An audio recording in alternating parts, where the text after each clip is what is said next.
Good afternoon and welcome to Orphan Car Garage. This is our YouTube channel. My name is John. I'm the owner and operator here at Orphan Car Garage, and we're located in Abington, Massachusetts, a little town about 30 minutes south of Boston. The car we're going to present to you today is pretty cool. I grew up around these cars. At one time, these cars were pretty popular and there was a lot of these on the streets, and then suddenly it just seems like they dried up and went away. So to find one today, especially in this condition, is virtually impossible. That's why we don't get too many in here, because I only buy the best of what I can find. And I haven't had one of these in a little over a year, I believe. And the last one we had sold very quickly, as I expect this one will too. So let's go back in time a bit. Let's say it's 1983 and your boss is Lee Iacocca, who had just a few years prior to this taken over a almost defunct Chrysler corporation. And he, with the help of some government loans, was able to save the company. And most of what saved the company was one platform, and that was the K-car platform. So Lee Iacocca comes to you in 1983 and you're a young engineer, and he wants you to build a sports car that's going to compete with the likes of the Toyota Supra, Pontiac Firebird, Chevy Camaro, Ford Mustang. And you know, as a young engineer, all you've got to work with is that vulnerable K-car platform. This is what you devise. This is what you come up with. The Chrysler Laser and its cousin, the Dodge Daytona. Both of those vehicles were introduced for the 1984 model year. The Chrysler Laser, like we have here in front of us, this one being from 1985, lasted only 3 years, 84 to 86, and then was replaced in 87 with the Mitsubishi-inspired Conquest. Dodge Daytona, as we know, lasted much longer and into the 1990s. I think 1993 might have been the last year for the Daytona. So the Chrysler Laser is fairly rare. Really not much difference between the two. They sort of marketed the Laser to be a little bit more upscale than the Dodge, but really when it comes right down to brass tacks, there was really no difference. They both could be optioned out about the same way. This one's oddly optioned, and I'm going to get to that right now. This is a 1985 Laser. In 1985, you could get three different models, of the Laser. The base, the XE, and the XT. All XTs were turbo.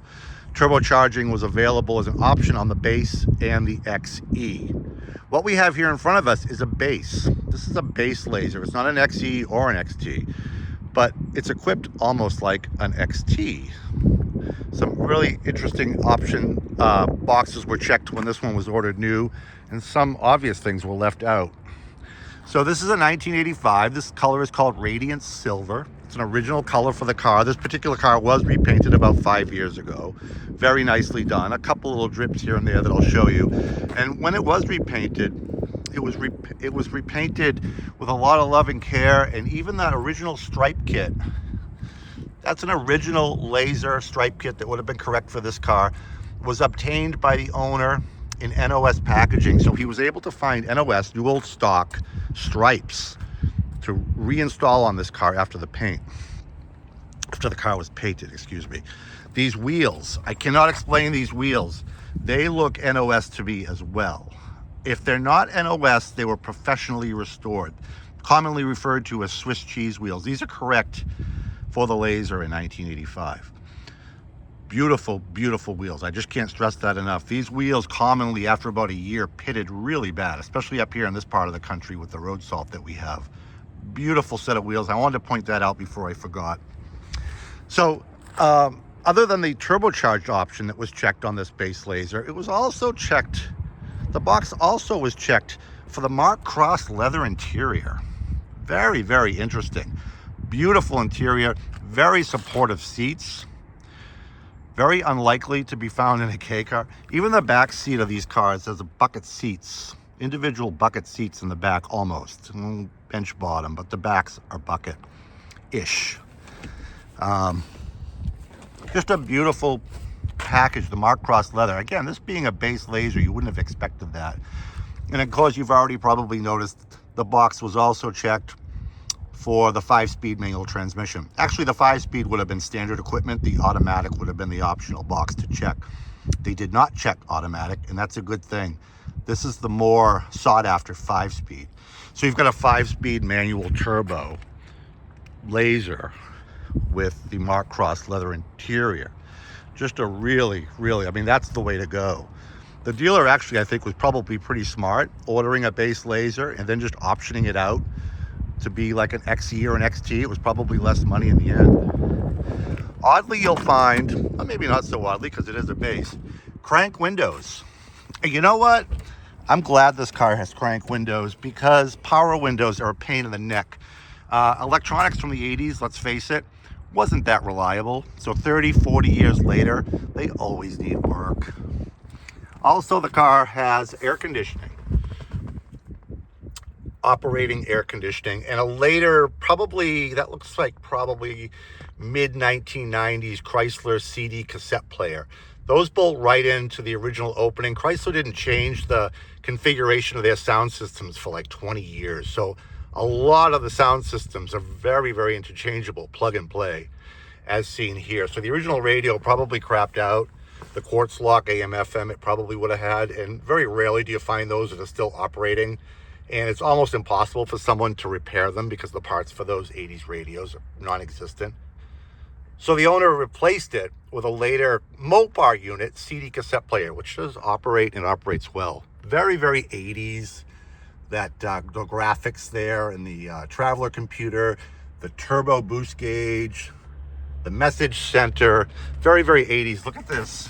The driver's side gets a pumpable thigh and lumbar support for that part of that Mark Cross package, and it does work. The seats are in really, really nice shape. Some minor cracking, but no splits. Again, for a car this age, built in an era when quality wasn't the best, I'll be the first to admit that. I worked around Chrysler dealers for 30 years, and I'll be the first to admit that the quality of these cars when they were built was not the best. Probably one of the reasons why these cars are so rare today. But if you were like me and you were in high school in the early to mid 1980s, these are the cars that you talked about in the cafeteria with your friends that you would hope to own someday. Little did we know that 30 years later, 40 years later, we could own them. But the problem is they're incredibly hard to find. I follow these cars. I've been following these cars for years. Very, very hard to find, especially in this condition. So again, getting back to this car, repainted. It's a correct paint code, radiant silver. A very, very nice paint job. Shines very, very well. Almost impossible to find one of these this nice with original paint. Going back to those quality issues, the paint in the mid-1980s, especially with Chrysler, was just dreadful. It was just very, very thin and didn't hold up. I started working for Chrysler dealers in 1988. And even in 1988, these cars were long in the tooth. They would come in for service. They had a 5-year, 50,000-mile warranty back then. And they would come in for their servicing. And, you know, they were 3 years old, but they looked like they were 30 years old. So they just didn't hold up that well. I do want to point out here on the paint, there is a drip right there. So that's really all, the only flaw I can find on the paint. Overall, very nicely done. Obviously, well cared for since the paint job. The car does have the spoiler. That was probably another option. I don't think the base laser had the spoiler, but somebody may correct me on that. A headliner of these cars, very, very common to fail, and there is just starting to fail over there, over the door, just starting to let go. I think there's a long way to go before that's going to be an issue. But even if it does become an issue, they're pretty easily repaired nowadays. But very, very common with many 80s cars from Chrysler and GM and Ford. Just the glue that they use breaks down over time and dries out. Let me start the car up for you. Cool little turbo decals there on the door. Those are also NOS and replaced with the paint job. Nice door panels. Very, very rich looking seats. This was a really nice option. Very supportive. Not what you'd expect. Of course, it would help if I had the key out of my pocket. Analog gauges in this, not digital. Base lasers did not get the digital dashboard. Cruise control and tilt wheel also included in this car. Those were options. So even though it's not fully loaded, it's equipped right. Whoever ordered this ordered it right.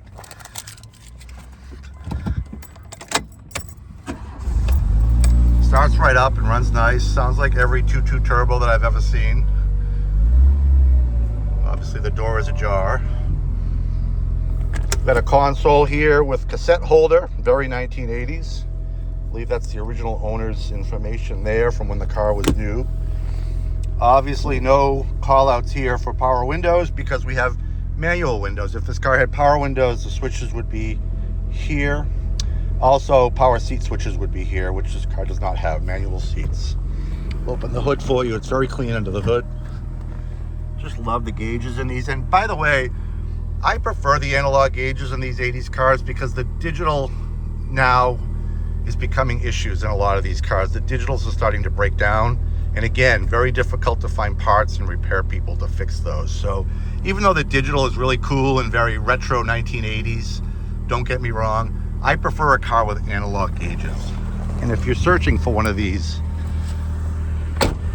be happy that it does have, this one does have analog, because the digitals usually need work and it's very hard to find someone that can do it. Very clean engine bay. That's the 2.2 liter turbocharged 4-cylinder engine, which put out, I think, just under 150 horsepower, which isn't too shabby for 1985 standards. There's your AC compressor, air cleaner housing. It's got a brand new battery, fully tuned up, fresh oil change, very, very tidy under the hood, very stock, no crazy performance upgrades. Runs nice and smooth, drives just as good as it looks under there.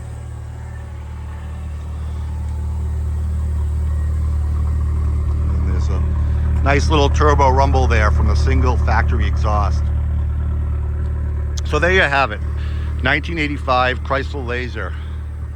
When was the last time you saw one? And when you saw it, did it look like this? This is just a great, great car. Perfect color combination, perfect wheels, great options. Any questions, give me a call. We're asking $9,500 for this car. I don't think you're gonna find one better. This is, dare I say, probably one of the best in the country, and under $10,000. This car is going to appreciate in value. 80s muscle cars, I use the term loosely, are becoming very, very, very hot in the market. It's a new generation of collector.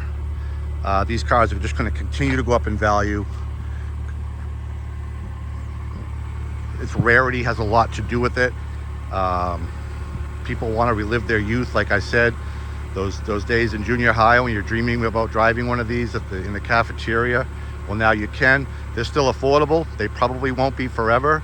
They're going to continue to become more and more scarce. Now's the time to grab one of these. $9,500, Orphan Car Garage pricing. Check me out on the web, orphancargarage.com. Give me a call, 508-954-8090. Subscribe to us here. Once this one's gone, I'll continue to look for more, but don't count on one anytime soon. It took me a year to find this one. Find us on Facebook. All my new arrivals get posted on Facebook. And have yourself a good day and Happy New Year. Thanks for tuning in. Don't forget to subscribe.